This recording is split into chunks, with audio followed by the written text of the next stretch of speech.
In today's video, I'm going to teach you how to check Capcut version on Windows.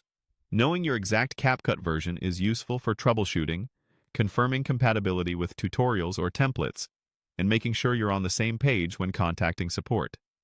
It only takes a moment, and I'll walk you through it clearly. First, open Capcut on your Windows PC. You can launch it from a desktop shortcut if you have one, or click the Start button and type Capcut to find the app quickly. When it opens, you should land on the Home or Workspace screen. If Capcut opens into a project, that's okay. What we need is accessible from either view.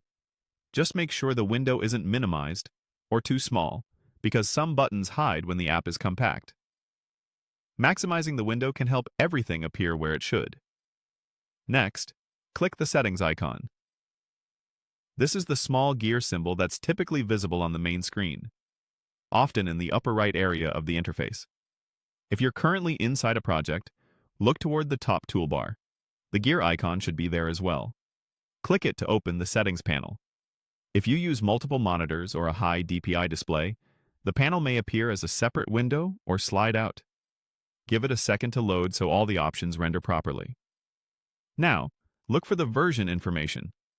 In the Settings window, the version number is usually displayed plainly, often at the bottom of the panel or within a section labeled General or About.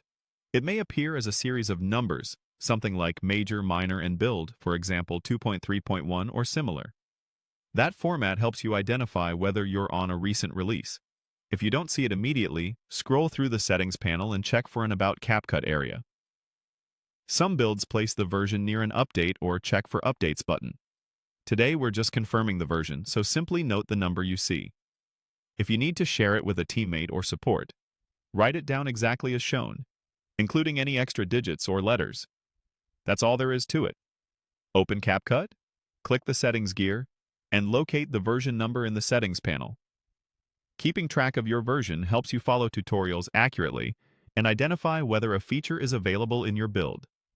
If you work across multiple PCs, it's a good habit to check the version on each machine so your editing experience stays consistent. Thanks for watching, and now you know exactly where to find your Capcut version on Windows.